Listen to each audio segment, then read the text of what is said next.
Hello guys welcome back to my YouTube channel आपनालोक সকলোকে মনিকা মেডি চেনেললৈ স্বাগতম জনাইছো।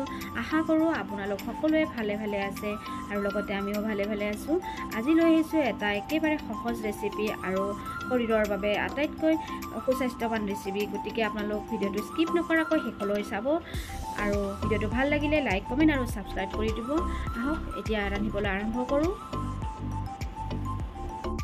চাওকচোন গাইজ আপোনালোক দেখিয়ে নিশ্চয় চিনি পাইছে। এয়া আমাৰ অসমীয়া ভাষাত কোৱা হয় মৰিচা শাক আৰু বহুতে হয়তো ৰঙা শাক বা লাল শাক বুলিও জানে। গতিকে এই শাকবিধ আচলতে আমাৰ শৰীৰৰ বাবে খুবেই উপকাৰী বুলিও কোৱা হয় আৰু ইয়াত ভৰপূৰ আইৰণ থাকে আৰু লগতে অন্যান্য ভিটামিন থকা বুলি কোৱা হয়। এয়া চাওকচোন তাকে আজি ৰান্ধিবলৈ ওলাইছোঁ। এই শাকবিধ আচলতে বহুতে বিভিন্ন ধৰণেৰে ৰন্ধা দেখা পাওঁ। আজি আচলতে মই মোৰ ষ্টাইলেৰে বনাব ওলাইছোঁ। গতিকে ভিডিওটো আপোনালোকে শেষলৈ চাব আৰু লগতে ভাল লাগিলে লাইক কমেণ্ট আৰু ছাবস্ক্ৰাইব কৰি দিব মোৰ চেনেলটো।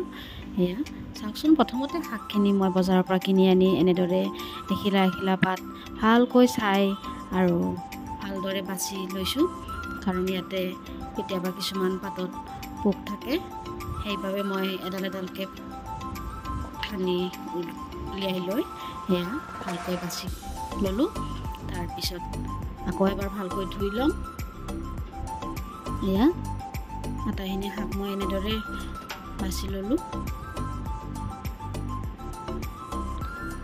এই শাকবিধ আচলতে সৰু ডাঙৰ সকলোৰে প্ৰিয় বুলি মই ভাবোঁ, কাৰণ সৰু ল'ৰা ছোৱালীবিলাকেও ইয়াক খাই খুবেই ভাল পায়, কাৰণ দেখাত একেবাৰে ৰঙচুৱা হয় বাবে তেওঁলোকে খাই ভাল পায় আৰু লগতে আমি সকলোৱে যত্ন কৰা উচিত আচলতে তেওঁলোকে খোৱাৰ বাবে। আৰু আমাৰ ডাঙৰ চামেটো খাই ভাল পাবই নিশ্চয়। এতিয়া শাকখিনি ভালদৰে বাছি ধুই লোৱাৰ পিছত এয়া মই এতিয়া মিহি মিহিকৈ কাটি ল'ম এনেদৰে। এয়া চাওকচোন একেবাৰে মিহি মিহিকৈ কাটিব লাগিব, বৰ ডাঙৰ থাকিব নালাগিব। ডাঙৰ ডাঙৰকৈ হ'লে অলপ বেয়া লাগে। গতিকে শাক সদায় মিহি মিহিকৈ কাটিলেহে ভাল লাগে খাবলৈ। এয়া চাওকচোন মই এনেদৰে মিহি মিহিকৈ কাটি গৈছোঁ। গতিকে আপোনালোকেও যত্ন কৰিব যাতে এনেদৰে মিহিকৈ কাটিব পাৰে। এতিয়া ইফালে গেছৰ চুলাটো অন কৰি এতিয়া কেৰাহী এখন বহাই দি তাত তেল গৰম হ'বলৈ দিলোঁ। এয়া তেল গৰম হৈ উঠিল। এয়া তেল গৰম হোৱাৰ পিছত ইয়াতে মই শুকান জলকীয়া, গোটা শুকান জলকীয়া এনেকৈ তেলত ফোৰণ দিম আৰু পিঁয়াজ দিব লাগিব। তাৰপিছত অকণমান কালজিৰা দিম। আপোনালোকৰ ভাষাত কি বুলি কয় কালজিৰাক জনাবচোন। আমি হ'লে ইয়াতে কালজিৰা বুলি কওঁ। এয়া কালজিৰাখিনি দিয়াৰ পিছত এতিয়া মই শাকখিনি বহাই দিম। এয়া অলপ অলপকৈ গোটেইখিনি শাক মই বহাই দিলোঁ। তাৰপিছত ভালদৰে লাৰি দিম।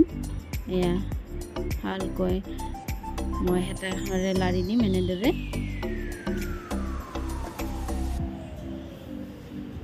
এই শাকবিধ আচলতে আমাৰ শৰীৰৰ বাবে খুবেই উপকাৰী হয়, তাৰ কাৰণে সকলোৱে খাব লাগে। এয়া এতিয়া ভালদৰে লাৰি চাৰি দিয়াৰ পিছত ইয়াতে অকণমান নিমখ দিম। নিমখখিনি আচলতে নিজৰ জোখমতে দিব লাগিব। শাকৰ পৰিমাণ যিমানখিনি হয় সকলোৱে আন্দাজমতে দিব আৰু লগতে অকণমান হালধি গুড়ি দিম। এয়া চাওকচোন শাকৰ পৰা কেনেকৈ ৰঙা ৰঙা পানী ওলাই আহিছে। এতিয়া ভালদৰে শাকখিনি মই লাৰি দিম। তাৰপিছত ইয়াতে গোটা নহৰু কেইটামান মই এনেকৈ দিম। আচলতে নহৰুখিনি তেলত দিলেও হৈ যায়, কিন্তু মই আচলতে এনেকৈ দি পেলাই ভাল পাওঁ, কাৰণ তেলত দিয়াৰ পিছত ইয়াৰ গোন্ধখিনি অলপ বেলেগ ধৰণৰ হৈ যায় আৰু এনেকৈ যদি দিয়া হয় নহৰুৰ যিটো কেঁচা কেঁচা গোন্ধ এটা থাকে তাত শাকৰ লগত মিহলি হৈ যায়। সেইকাৰণে মই এনেদৰে দিছোঁ।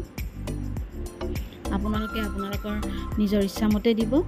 যদি তেলত প্ৰথমতে ভাজি দিব বিচাৰে তেনেকৈ দিলেও হ'ব, আৰু যদি এনেকৈ দিয়ে এনেদৰেও দিব পাৰে। মই হ'লে এনেকৈ দিছোঁ।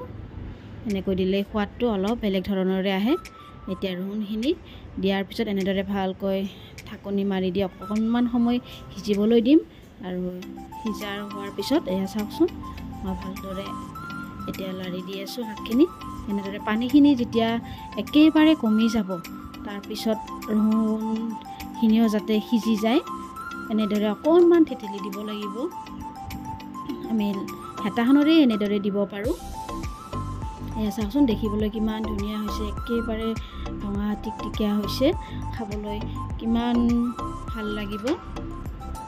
আপোনালোকেও এনেদৰে বনাই খাব আৰু ভাল লাগিলে মোক জনাব।